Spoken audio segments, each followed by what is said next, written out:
Welcome to the Visionary Chronicles, a business strategy podcast where we provide insight to those looking for creative, executable strategies built around the latest disruptive ideas, innovative cultures, product creators, and marketing solutions.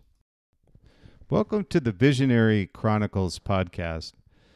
We're continuing our series in my new book, The Visionary Brand, the success formula behind the world's most visionary brands.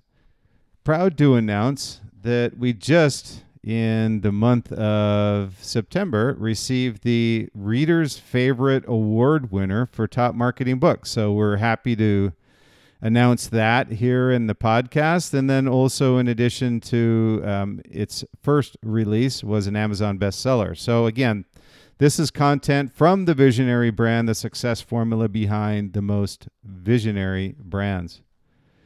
And today we're going to talk about the positioning. And this is positioning your brand. Obviously a very, very important part, or what I call a cornerstone piece of defining your brand strategy. And once you've defined your brand strategy in the marketplace, you will have determined your point of difference versus your competition. How future products will enter your selected distribution channel, and what type of products will fit into your portfolio. And so each of these foundational questions is part of your positioning strategy. And this will take many, many meetings between your product, the marketing team, whoever you happen to engage with, but you also need to ensure that you can not only execute the commercialization of the product, but also the commercialization of the product in the distribution channel. So operations becomes an important part of that as well. So the positioning of your brand, when you first start and you pull together your brand, one of the first questions we always ask is, what is your positioning statement? Or what are you looking to do that's different than your competition, and or who is your competition? So when you look at your positioning strategy, that's much different than your positioning statement. The positioning statement will be, what are you looking to achieve in the marketplace that's different than the current competitors, and how are you going to sustain that success long term? So when you look at the positioning strategy, it's a lot of different pieces that you need to pull together. But within each question on that positioning strategy are deep-rooted answers, which will direct your path as you move forward. With positioning, the first thing is, are you either premium or a commodity? With a sprinkling of some brands in the middle of the road. And I say that because when you're looking at the strategy for how you're going to develop, let's say in this case, a premium brand. And there are three different levels in the marketplace that you're going to be positioned at. You're either going to be good, which is the lowest level, better, or best. And when you look at a premium versus a commodity brand, just so you know, the premium brand is on the best level, and the commodity brand is always on the good level. And what separates those two is price point. And obviously, materials, construction, design, whatever it may be, that's a point of difference for the brand. You can't be a brand if you're a commodity. And I'll stay true to that statement till anybody tells me differently. But when you look at being a premium brand, and I say brand, or a good commodity company, and there's nothing wrong with being a commodity company. If you want to knock off the premium brands, I was at Oakley and people knocked us off all the time. Our intent was to keep marching down the path of innovation and disruption in our category and have others follow us. That was our choice. And if you're a brand, that should be your choice. And I always talk about the supply and demand chain on the positioning, and it's a good point when you're looking at your positioning strategy, is not only to see how you want to position your brand, but also, how are you going to fill product along that product, what we call that product life cycle? How are you going to, if you're a premium brand, what type of products, and what's your release strategy, and what's your communication platform to early adopters? The people that are going to be paying more for your product than those on the back end of the curve, which would be the late adopters. So you need to make sure that along with the positioning, you understand that from a revenue perspective, the question from the finance department will be how you're going to keep that flow going. So Apple's a great example of that. They've got products, new releases on the front end that are premium product at high price points that people are willing to pay for because it's the latest and greatest. But on the back end of the curve, they've got previous generations that the understanding is that we have to discount that in order to bring the new product into the distribution channels. So there's a method to this madness. And I say madness because people will ask me when we're doing strategies, strat plans, business plans through Liquid Mind, who I manage. We work with premium CPG consumer product brands, both domestically and internationally, is when they're positioning, they say, well, we want to be a premium brand. Well, that's a great answer and a great objective, but what's your vision in order to achieve that? And that's part of the positioning as well. So there's a lot of what I call, going back to this deep-rooted answers to that question, is there's a lot of tentacles coming off that question of your positioning strategy. It isn't a matter of just saying you want to be a premium brand. You need to then define not only your product and your innovation and your point of difference on the initial products you're releasing, but then also to keep the revenue flow going, how are you going to life cycle that product through the life cycle value chain? So let's look at this in a little bit more detail. So again, with positioning, you're either a premium or a commodity brand, or you're somewhere in the middle with kind of this, what I call the sprinkling middle of the road brand. And you're either, from a definition of a retail perspective, you're either going to be good, better, or best. Positioning, your objective should always be to be the best, or at the very least, top of the tier, better, but never good. When you position yourself as a commodity company, your only point of difference and your only competitive advantage is price. And by the way, if that's your competitive advantage, you don't have a competitive advantage, because price point compression will happen if you have no point of difference or innovation pipeline. You're not disrupting your category. You have to follow where others have already blazed the trail for you. So the intent here and what we talk about is be the best wherever you can. So this is where the commodity companies play. I said commodities and not brands. And you don't want to play in this bloody water. There's a lot of sharks fighting over scraps in the commodity market because it's an easy entry point. It's very difficult to become a brand from a product standpoint, much less have the affinity and loyalty of communities wanting to buy your product. So stay away from the commodity companies, the commodity products.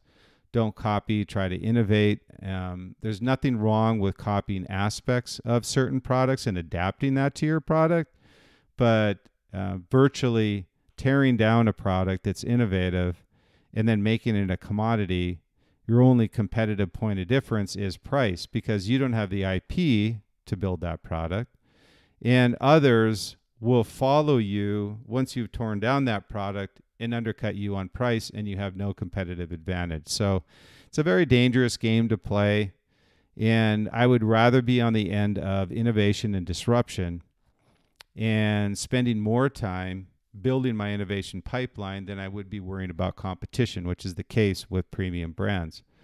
So go where the water is clear. I say there's a lot of blue ocean if you just look at this visual perspective. And I love doing this when we do our studies with our brands. When we're doing brand strategy, is we put a picture of the ocean up there. And the Pacific and the Atlantic, a lot of blue water, right? So when companies look at this open water concept, they have a tendency to go where the sharks are, where the food is. So if you drop food into the ocean and it's then consumed by sharks, guess what? It turns into bloody water. And that's where we want to make sure we stay away from, is we don't want to get eaten alive. We want to have, hey, there's plenty to go around. There's plenty of blue water. The problem is when you look at that ocean, it's vast, right? So when you look at the blue water versus the bloody water, everybody wants where the bloody water is because they know where it is and what type of product it is because they purchased it before. The blue ocean is a great opportunity. But the problem is, how are people going to find me? And that's a great, what we do is we actually put a boat in the middle of the ocean. We go, how's anybody going to find me, is a quote we put up there. So That's where you play when you're a brand. And you're not yet a brand. So when you're a startup and people tell us, hey, we would like to be a brand, and I'll go, do you understand what that entails? They'll say, yeah, we'll build great product, and we'll go out there and try and market it to our target demographic. Well, that's a great general concept, but there's way more deep-rooted strategy on top of that. So positioning is extremely important, but I want you to understand that there's a lot of things that go into positioning beyond just saying you want to be a premium brand. So let's talk about a few of these. So going where the water is clear, don't fight over scraps. And again, granted, this is more difficult, but the blue ocean is more vast. It'll support your success long-term versus short-term, and you're not going to get eaten alive.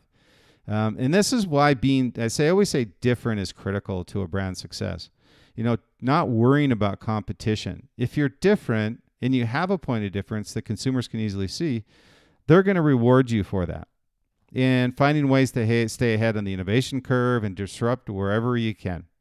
These are all strategies around positioning, but they're part of your strategy for keeping your brand alive for what I call generations. And there are these generational brands, and one thing I found in working with these brands, Nike and Adidas, is my intuitiveness, I guess you'd call it, was, how do these brands stay around for generations where so many others have failed? And when you look at it, it's number one, they're a premium brand that people have an affinity for. They have affinity for their product, and they enjoy wearing their product, and they love how they build a culture around their product, and also that they feel like they're part of the brand. So community is very important, probably as much as the product itself. So when you're establishing the positioning for your brand, there's a few questions you need to ask. Okay. One is, what are we selling? It seems like a logical question, but very few people ask it. What are we selling? It isn't we're selling footwear. It goes beyond that. What are you selling? As if a customer sitting across the table from you, and they have, let's say you want to start a new footwear brand, a premium footwear brand, and you're going after runners. Well, they're going to have Brooks, Saucony, Asics across the table. And the question would then be to that authentic runner. And I say authentic runner because if you're a premium brand, you're going after the premium customer, which in this case would be a runner. How are you going to explain to them how your product's different from what's already on the table? So that is, what are we selling? Okay, that gets into a competitive point of difference. And also the understanding of functionally what you're going to be doing different, design-wise what you're going to do different, and explaining that to the authentic customer that you're selling to. And the second is just that. Who are we selling to? So first is the product. Second is the person. So again, using the run analogy, you can't have a product that you're giving or showing to a customer that's not authentic, because they're not going to give you the feedback you want. And you want direct feedback from customers that are going to actually be purchasing your premium product. So if you're going to go after a run, go after an authentic runner. Go after a marathoner. Go after somebody who does 5 milers every day, 10 milers, whatever it may be. You need an ambassador or somebody that's going to give you the truth as to how your product matches up, or how your vision matches up against what's already out there. So who are you selling is number 2. Number 3 is, where are we selling? And it's extremely important when you're positioning, because you can't have your cake and eat it too. What I mean by that is, who are you going to be selling to? Now, direct to consumer is something that everybody has tapped into.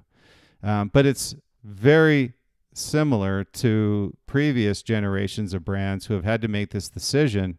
Hey, if we're going to sell direct, regardless of where we have our product, we need to have it in a channel that matches our vision for how we positioned our company or our brand. If you're a premium brand, you can't be in TJ Maxx with inline, what we call inline or current product.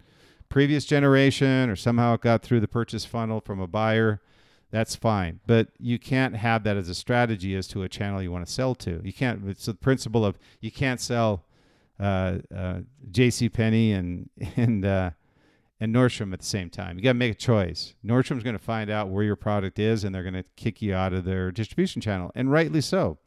They're a premium retailer, so they need to match premium product with premium distribution. So where are we selling? And the fourth is, how do we want to be perceived in the marketplace? And what I mean by that is that you got to have a strategy around your marketing of your brand so it matches the vision of the brand. And it has to be consistent. And I say vertically consistent across everything that you do. Voice, visual, whatever it happens to be, needs to be vertical in nature. So each of these sets a foundation for your vision to where your brand can travel and what paths are prohibitive, where you can't travel down these. Travel down these paths and succeed. And if you veer off course and fail, it's your choice. Okay? So these are all areas when you look at positioning your brand that are critical to your success. And the second is what I call 24/7. When we look at, what data is being consumed by consumers these days, everything's 24/7. How does your brand cut through the clutter? And I'll go back to the analogy of the open ocean, and you've got a boat. There's a lot of opportunity around you, but how's anybody going to find you? So that's done through, once you've defined your position, you need to set a cohesive vertical strategy that allows you to engage with your community, building an authentic audience, and enable them to be part of your growth, engaging with them, And also remember, people talk about ambassadors. Oh, we would like people to promote our product, but they have to be authentic. If you're a run company, you can't have a boxer or a football player, somebody endorsing your brand. It's not authentic. So I say, remember, it's better to have 10 authentic ambassadors of your brand than 1,000 who are not committed to supporting your vision. I had the brands and the product and the marketing at these global brands, and I can tell you, we were so anal about ensuring that everybody who was associated with the brand was authentic. Okay, with 35 to 40 touch points a day, it's critical you have a set plan, a clear, cohesive strategy, understood by all who are empowered to execute its success. And I say all. By all is not only your internal employees and team, but also the external community. Once you've set your position and determined your 24/7 marketing strategy, it's critical to ensure you stay the course. Do not sell out, take shortcuts, or maneuver off course. When a brand decides to pursue these paths, they end up having to put the brand in reverse. And they also damage community loyalty and equity of their brand.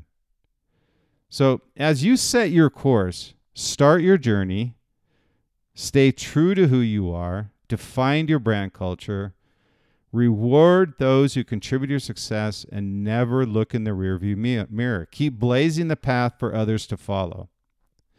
And I always say, stay true, stay authentic, be different, and be great. Enjoy your journey along the way.